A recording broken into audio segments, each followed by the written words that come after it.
Friends, video upload করার পরে আপনাদের ভিডিও 20, 40, 50, 60 এরকমই এসে দাঁড়িয়ে যায়, এর থেকে বাড়তে চাইছে না।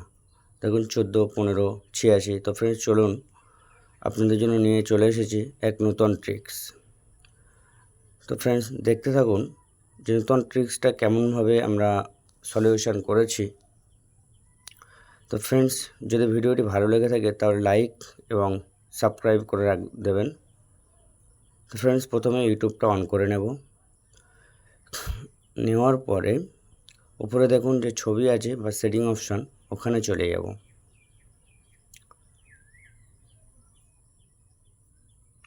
তো ফ্রেন্ডস ওখানে গিয়ে ক্লিক করব। ক্লিক করার পরে দেখুন টার্ন অন ইনকোয়ারেন্ট, ওখানে ক্লিক করব। করার পরে আমরা ওখানে টাইপ করব যে বিষয়টা নিয়ে আমরা ইউটিউবে আপলোড করার জন্য সেই বিষয়টা ওখানে টাইপ করব। টাইপ করার পর ফার্স্ট যেটা আসবে, দেখুন যেটা ফার্স্ট আসবে সেটাকে আমরা স্ক্রিনশট করে নেব। স্ক্রিনশট করে নেওয়ার পরে ওটাকে ওখান থেকে কপি করে নিয়ে আমরা ভিডিও ডেসক্রিপশানে বা টাইটেলে বা আমাদের ট্যাগে কিছুটা ওখানে দিয়ে দেবেন। দেওয়ার পর ওটাকে আপলোড করে দেবেন।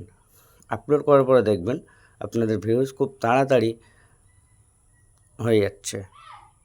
তো ফ্রেন্ডস ভিডিওটি দেখুন এবং ভালো লাগলে সাবস্ক্রাইব এবং লাইক করে দেবেন।